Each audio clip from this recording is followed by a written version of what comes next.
This is world's weakest bass. And this is the same pattern that took dance music in Storm a few years ago. Today, we will investigate what makes your bass sound. Even though you make a plucky bass sound, you have to sustain your sub-end, because we feel the sub-bass and the short envelopes can't make us feel it. Let me show you. Which one is easier to hear? It's much easier to hear the higher pitch, isn't it? And this is related to the actual Fletcher-Manson curve. We humans tend to favor the mid-range more and hear more easily compared to low end. But this of course doesn't mean that you cannot have a plucky bass with the sustained sub-end. So what you can do, basically have two separate sounds. On the top harmonics you can have a higher pitch bass sound, very plucky, but you can layer with this with more sustained sub-end, and then you can actually enjoy the best of the both worlds. We have plucky body under this more sustained sub-bass. We don't even realize the sub is actually really sustained, because our brain focuses on higher pitch sound. But if you want to avoid layers, there's one more way to do this. When you're creating your bass sound, separate your filter envelope and your volume envelope. In Serum, really straightforward. The first envelope is always the volume envelope. So what you can do, have sustain on the volume envelope itself, but the filter envelope, you can go very plucky. It means that the filter is moving very fast, but the volume is sustained. And this leads to this beautiful sound.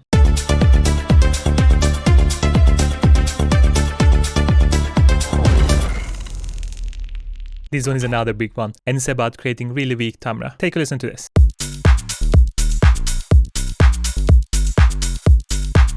Immediately, the bass feels very weak, isn't it? And the main reason for that is a very dancey track, right? So it requires kind of a bass to follow up all the timbre of the other elements, which in this case is not possible with this bass. The first thing everybody always says is that put a distortion and then get a bit more distorted sound. It's an option, but if the sound itself is already like this, distortion itself won't be able to help you out. Let's say even get something like very aggressive diode, right?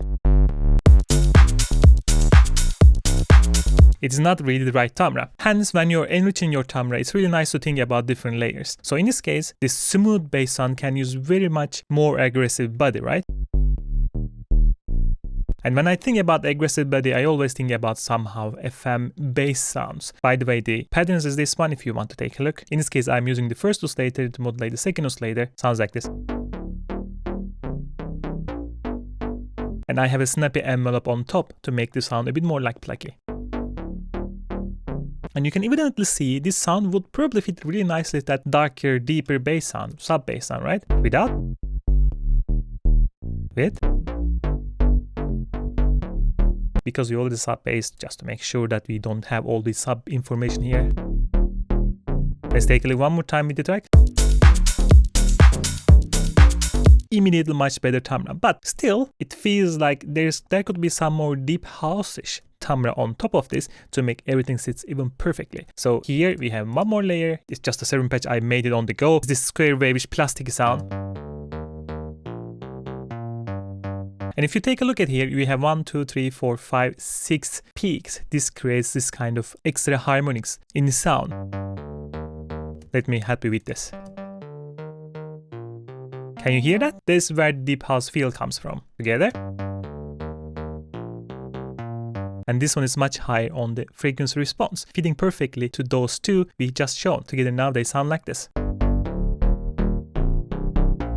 And now distorting the group actually gives much more character because we have all these harmonics. With.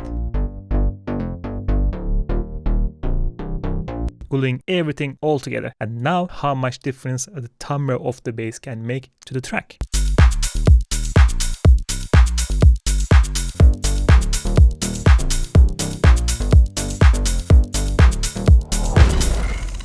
This one is not very obvious at first sight, especially for the beginner and intermediate producers, but it gets extremely obvious when you get to the professional level. And it is the lack of groove. And the groove itself doesn't mean just the positioning of the notes, but also how you attenuate each note. Listen to this.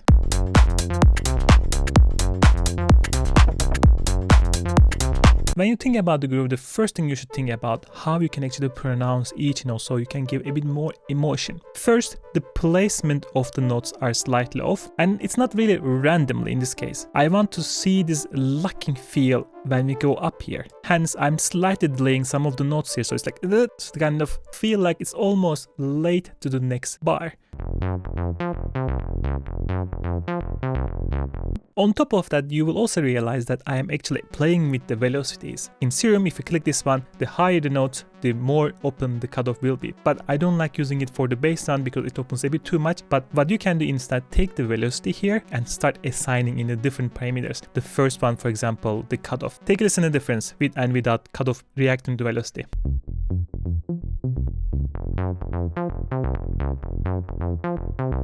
It doesn't end here. If you go to Matrix and if you take a look at the velocity, you see that I'm changing the filter cutoff, I'm changing the envelope hold. So if I open the cutoff, I'm going to holding the max volume longer so it sounds louder. I'm also having it on distortion. So altogether, suddenly bass turns into this.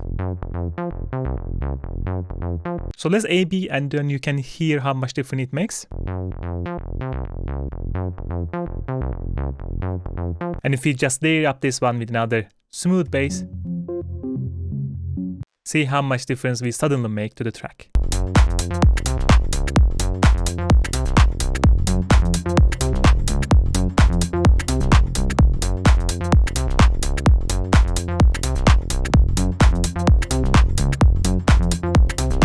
It's enormous difference, isn't it? By the way, do you know all these project files are actually available on my Patreon? There are hundreds of them there. And if you become a Patreon, you can actually download all these files and do hands-on with all these tutorials. Sometimes, even though your bass is not weak, it's still perceived weak. And the main reason for this is actually how you support your bass. Check this out. It kind of sounds okay. In the meantime, it kind of also feels like a bit weak, isn't it? The main reason that it felt that way is because we didn't really support the bass. There are a couple of ways to support the bass. The first one is the low pad. So here, the first addition that I'm going to do is put this bass pad sound. This is basically just playing a single chord. Sounds just like this. This will warm up the low end and make the bass felt even more warmer. Listen.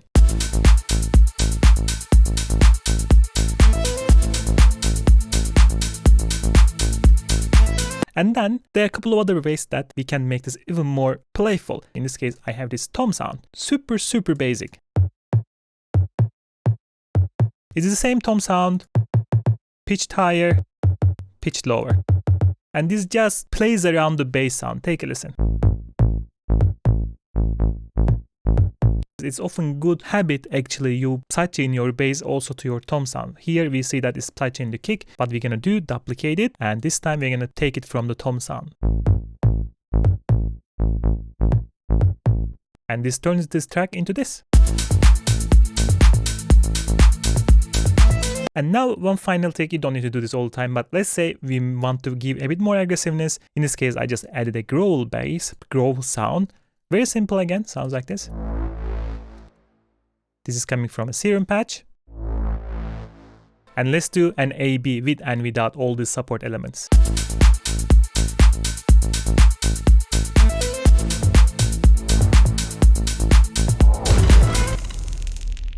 And sometimes your bass sounds weak because you forget about external processing of your bass. Listen to this one.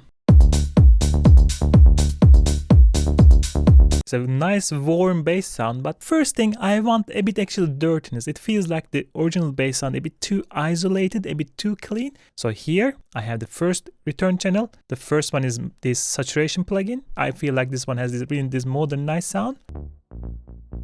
And then a glue. Sidechain the kick. And get in this gritty area. Let's take a listen one more time with the bass. It becomes a bit more in your face. Now, I want to create excitement in the track. And to create that kind of excitement, using hiss sound could be very useful. But I don't want to just random white noise. I want my bass to drive the hiss sound. For the here second return channel, I have this time a reverb. And then I have vinyl distortion, overdrive, and EQ. And there was a SUDI as well to clean this up a little bit more. and of course sidechain the kick. Now, it's hard to understand what I'm doing here, but I'm going to utilize the same idea. Solo this and send a bit. I'm going to exaggerate it so that you can hear a bit more. Do you hear that color on the behind? We almost hear the kind of the notes, but not really there. If you just use white noise for this purpose, it won't have the same effect because it will just be white noise. And let me show you how much this adds up to the track when you put it behind the track. Which brings us to the third channel here. So in this channel, first of all, we have this echo, giving echo. And a slight reverb, making it more ambient. Sidechain the kick. And again, focusing on that sweet area. Without. With. So we create so much ambience from a single bass sound. Again, let's do NAB.